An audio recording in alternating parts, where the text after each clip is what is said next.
بسم الله الرحمن الرحيم. ومن يرغب عن ملة إبراهيم إلا من سفه نفسه ولقد اصطفيناه في الدنيا وإنه في الآخرة لمن الصالحين. إذ قال له ربه أسلم قال أسلمت لرب العالمين. ووصى بها إبراهيم بنيه ويعقوب يا بني إن الله اصطفى لكم الدين فلا تموتن إلا وأنتم مسلمون. أم كنتم شهداء إذ حضر يعقوب الموت إذ قال لبنيه ما تعبدون من بعدي قالوا نعبد إلهك وإله آبائك إبراهيم وإسماعيل وإسحاق إلها واحدا ونحن له مسلمون. تلك أمة قد خلت لها ما كسبت ولكم ما كسبتم ولا تسألون عما كانوا يعملون. وقالوا كونوا هودا أو نصارى تهتدوا قل بل ملة إبراهيم حنيفا وما كان من المشركين. قولوا آمنا بالله وما أنزل إلى إبراهيم وإسماعيل وإسحاق ويعقوب والأسباط وما أوتي موسى وعيسى وما أوتي النبيون من ربهم لا نفرق بين أحد منهم ونحن له مسلمون. فإن آمنوا بمثل ما آمنتم به فقد اهتدوا وإن تولوا فإنما هم في شقاق فسيكفيكهم الله وهو السميع العليم. صبغة الله ومن أحسن من الله صبغة ونحن له عابدون. قل أتحاجوننا في الله وهو ربنا وربكم ولنا أعمالنا ولكم أعمالكم ونحن له مخلصون. أم تقولون إن إبراهيم وإسماعيل وإسحاق ويعقوب والأسباط كانوا هودا أو نصارى قل أأنتم أعلم أم الله ومن أظلم ممن كتم شهادة عنده من الله وما الله بغافل عما تعملون. تلك أمة قد خلت لها ما كسبت ولكم ما كسبتم ولا تسألون عما كانوا يعملون. سيقول السفهاء من الناس ما ولاهم عن قبلتهم التي كانوا وعليها قل لله المشرق والمغرب يهدي من يشاء إلى صراط مستقيم. وكذلك جعلناكم أمة وسطا لتكونوا شهداء على الناس ويكون الرسول عليكم شهيدا وما جعلنا القبلة التي كنت عليها إلا لنعلم من يتبع الرسول ممن ينقلب على عقبيه وإن كانت لكبيرة إلا على الذين هدى الله وما كان الله ليضيع إيمانكم إن الله بالناس لرؤوف رحيم قد نرى تقلب وجهك في السماء فلنولينك قبلة ترضاها فول وجهك شطر المسجد الحرام وحيث ما كنتم فولوا وجوهكم شطره وإن الذين أوتوا الكتاب ليعلمون أنه الحق من ربهم وما الله بغافل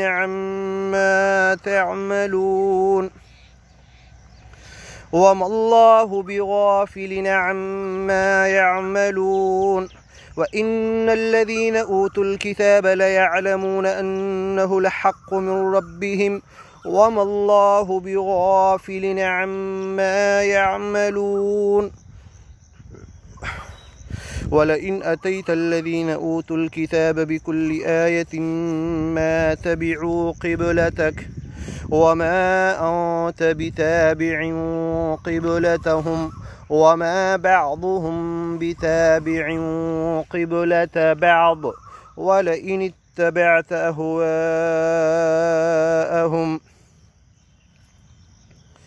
ولئن اتبعت أهواءهم من بعد ما جاءك من العلم إنك إذا لمن الظالمين الذين آتيناهم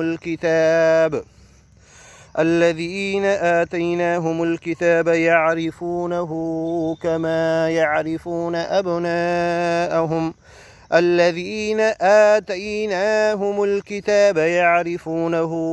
كما يعرفون أبناءهم وإن فريقا منهم ليكتمون الحق وهم يعلمون الحق من ربك فلا تكونن من الممترين ولكل وجهة هو موليها فاستبقوا الخيرات أينما تكونوا يأت بكم الله جميعا إن الله على كل شيء قدير ومن حيث خرجت فول وجهك شطر المسجد الحرام وإنه للحق من ربك وما الله بغافل عما تعملون ومن حيث خرجت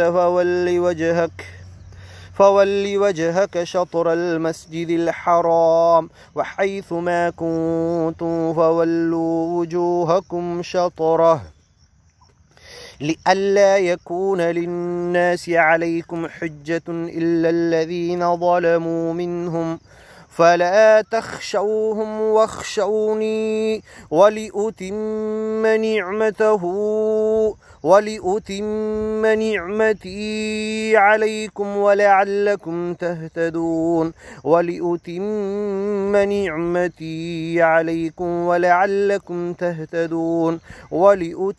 نعمتي عليكم ولعلكم تهتدون كما أرسلنا فيكم رسولا منكم يتلو عليكم آياتنا ويزكيكم ويعلمكم الكتاب والحكمة ويعلمكم ما لم تكونوا تعلمون فاذكروني أذكركم واشكروا لي ولا تكفرون يا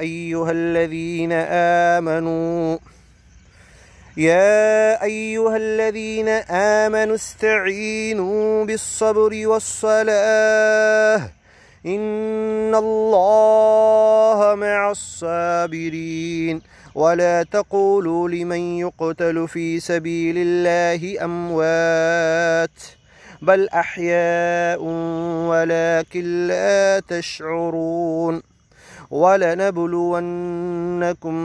بشيء من الخوف والجوع ونقص من الأموال والأنفس والثمرات وبشر الصابرين الذين إذا أصابتهم مصيبة قالوا إنا لله وإنا إليه راجعون أولئك عليهم صلوات من ربهم ورحمة وأولئك هم المهتدون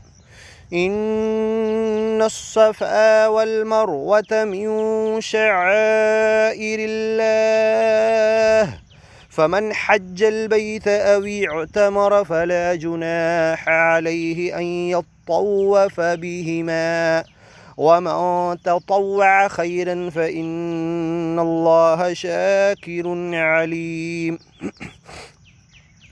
إن الذين يكتمون ما أنزلنا من البينات والهدى من بعد ما بيناه للناس في الكتاب أولئك يلعنهم الله ويلعنهم اللاعنون إلا الذين تابوا وأصلحوا وبينوا فأولئك أتوب عليهم وأنا التواب الرحيم إن الذين كفروا وماتوا وهم كفار أولئك عليهم لعنة الله والملائكة والناس أجمعين خالدين فيها لا يخفف عنهم العذاب ولا هم ينظرون وإلهكم إله واحد لا إله إلا هو الرحمن الرحيم إن في خلق السماوات والأرض واختلاف الليل والنهار والفلك التي تجري في البحر بما ينفع الناس وما أنزل الله من السماء من ماء فأحيا به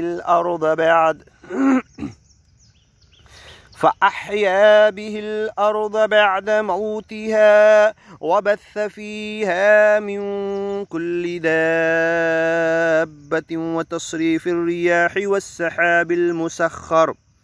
والسحاب المسخر بين السماء والأرض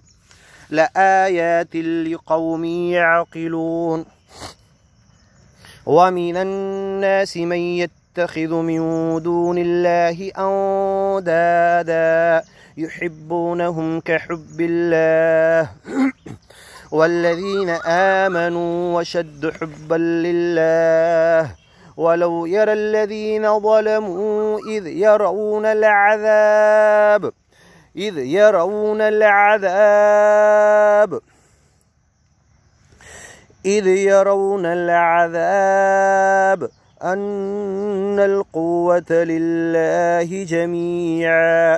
يرون العذاب أن القوة لله جميعا وأن الله شديد العذاب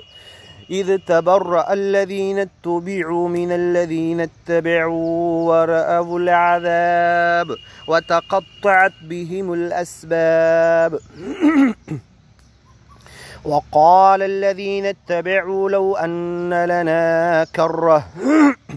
فنتبرأ منهم كما تبرؤوا منا كذلك يريهم الله أعمالهم حسرات عليهم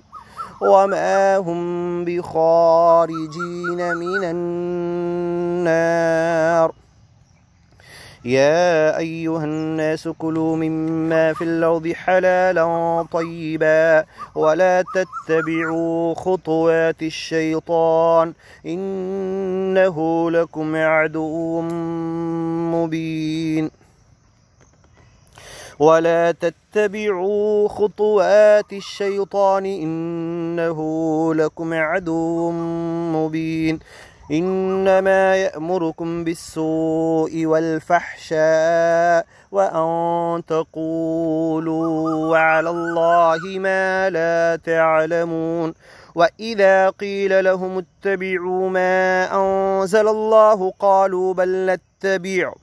بل نتبع ما ألفينا عليه آباءنا أولو كان آباؤهم لا يعلمون أولو كان آباؤهم لا يعقلون شيئا ولا يهتدون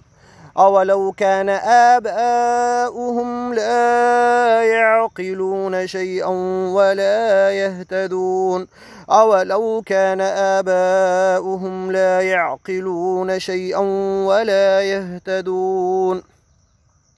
ومثل الذين كفروا كمثل الذي ينعق بما لا يسمع إلا دعاء ونداء صم بكم عمي فهم لا يعقلون يا أيها الذين آمنوا كلوا من طيبات ما رزقناكم واشكروا لله إن كنتم إياه تعبدون إنما حرم عليكم الميتة والدم ولحم الخنزير وما أهل لغير الله به فمن اضطر غير باغ ولا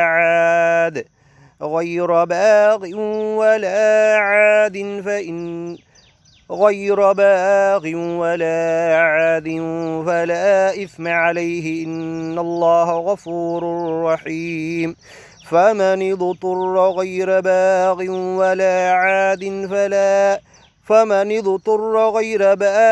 ولا عاد فلا إثم عليه إن الله غفور رحيم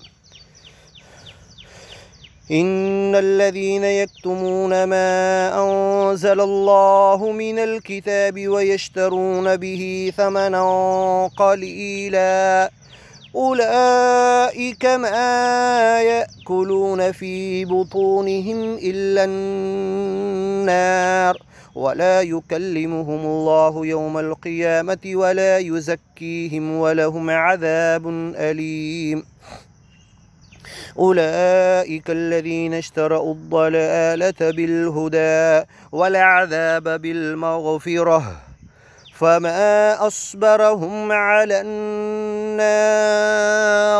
ذلك بأن الله نزل الكتاب بالحق وإن الذين اختلفوا في الكتاب لفي شقاق بعيد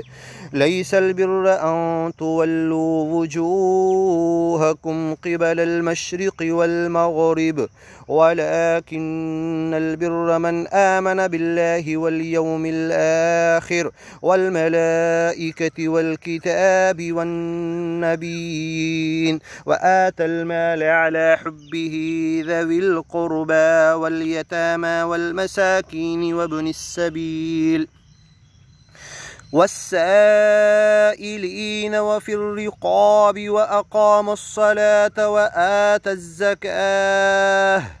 وأقام الصلاة وآتى الزكاة والموفون بعهدهم إذا عاهدوا والصابرين في البأساء والضراء وحين البأس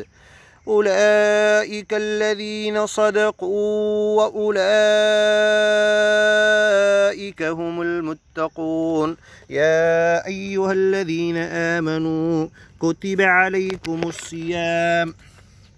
يا أيها الذين آمنوا كتب عليكم القصاص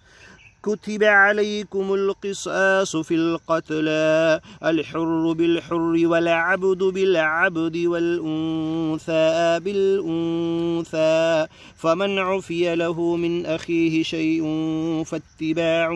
بالمعروف وأداء إليه بإحسان، ذلك تخفيف من ربكم ورحمة،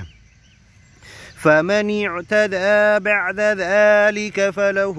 عذاب أليم. ولكم في القصاص حياة يا أولي الألباب لعلكم تتقون. كتب عليكم إذا حضر أحدكم الموت إن ترك خيرا الوصية